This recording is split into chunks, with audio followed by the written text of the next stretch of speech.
What's going on, everyone? So the San Antonio Spurs have played their first 10 games, and I kind of wanted to go over, break down the first 10 games thus far, kind of give a grade, give my thoughts and opinions. Of course, I want to hear yours, so let me know yours down in the comments. But look, get the grade right out the way. I don't know how you don't give the Spurs an A+, right? They're 8-2. They're the 2 seed in the Western Conference, a very stacked Western Conference.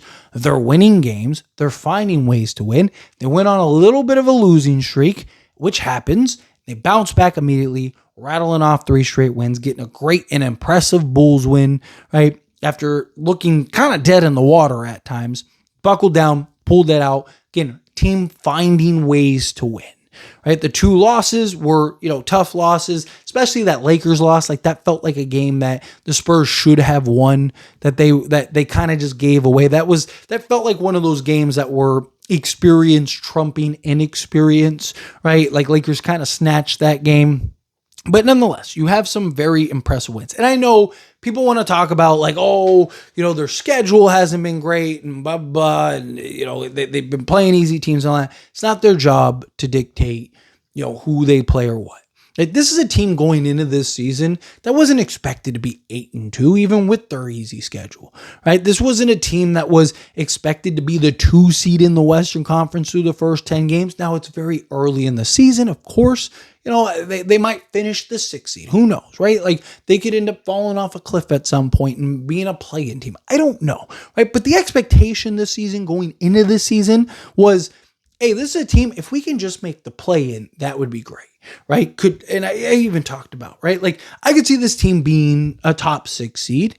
Right? Maybe you stumble in the right spot and you fall into the 5th or 6th seed, but at least just get to the playoffs. That was my only thing. Just start to gain some playoff experience, right? Can you be a team that just, stumbles into the 6th seed, or even if you get into the play-in, go and win that, and then now you're in the playoffs. Even if you just get ran through, even if you get swept in the playoffs, at least you get that experience. At least you get that vibe. You look at OKC as the example, right? OKC, they kind of went from missing the play-in to being a play-in team to being a playoff team to now they winning an NBA championship. And it's like, can you kind of follow a similar trajectory, right? Is this the year that you can finally get back into the playoffs after, what has it been, 7 years or whatever, right? Like, finally get back into the playoffs, and then from there kind of use that as a building block as we progress and move forward. But hey, if Victor Wembanyama can play like, a top 3 to 5 player in all of basketball, maybe you can get in the playoffs. And then once you get in the playoffs, you never know, right? You get the right matchups.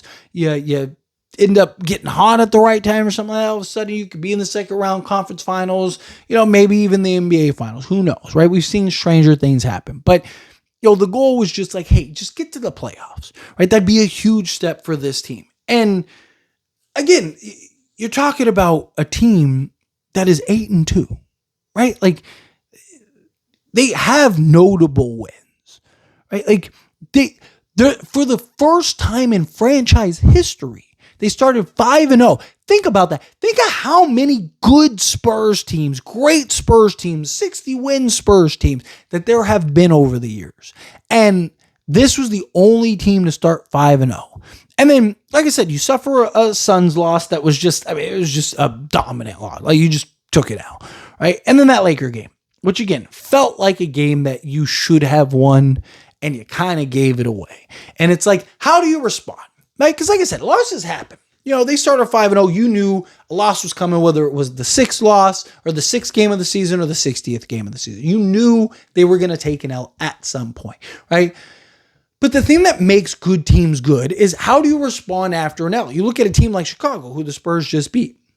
Right? Same thing. Started 5-0, 3-game losing streak. Right? And they're starting to snowball. And I talked about that, right? Like, Spurs, you lose to the Suns, right? And it's like, okay, can you win on the road is the question, right? Like, yes, you started 5-0 and you had 2 road games, but it was against a Dallas Mavericks team that, in hindsight, isn't good. They just haven't been a good basketball team. And then a Pelicans team that's been probably one of, if not the worst teams in all of basketball, right? So it's like, okay, those are the 2 notable road wins thus far. It's like, you need to start getting some, rattling off some road wins here. And it's like, okay, going to Phoenix, take an L. It's like, okay, it happens. How do you bounce back? lose to the Lakers. It's like, you don't want to see that snowball happen. How do you respond? You a team that's just going to start rolling over and it's like, so, okay, that was just like a, Fugazi type thing, or is this a real? And they rattled off with 3 straight wins against the Houston Rockets, although at home with the Spurs, but you need to be a good home team. The Pelicans again, right, which you should be. And then the Chicago Bulls team on the road, which Chicago is a team that, again, started off just like you, is desperate, doesn't want to lose 3 in a row, doesn't want to lose another home game, right? Like, and was in full control, and you probably should have lost that game and snatched that from the jaws of defeat, right? Like, those are the kind of notable wins. Those are the kind of things that you can really start to build momentum on. And look, their schedule starts to toughen up here a little bit. You got the Warriors twice coming up. Then you got towards the end of the month, Blazers have been good this year. Phoenix, who just beat you, got the revenge game, but you're back in Phoenix. You got a 4-game road trip against Phoenix, Blazers, Nuggets, and Timberwolves. Like, that's a stretch that things could get kind of ugly pretty quickly here if you don't handle business. But in general, like I said, you did what you were supposed to do, right? It's the Spurs' job is to show up and beat the team in front of them, and they've done it. And you got to keep in mind, they didn't have De'Aaron Fox the last 2 games. So they played 8 games without De'Aaron Fox. And De'Aaron Fox is, again, their second best player behind Victor Wembanyama. Stephon Castle might have something to say about that. The dude's been ridiculous, but and you've established yourself as a good team and a team that is here at least through the first 10 games. Unless they just, like I said, hit a wall and just stumble hard, which I don't think that they're going to do. I really don't. Right? They might have like a little losing streak or something like that at some point, right? Maybe they lose, 4 out of 5 games, something like that. It happens. They are still a very young team. They are still very inexperienced, all that. But this is a team that feels like they're at least a playoff team. They're one of the top 6 teams in the Western Conference, and a team that I think could even be, a top 3 to 5 team at worst, right? Tiebreakers, stuff like that. The West is just so tight, right?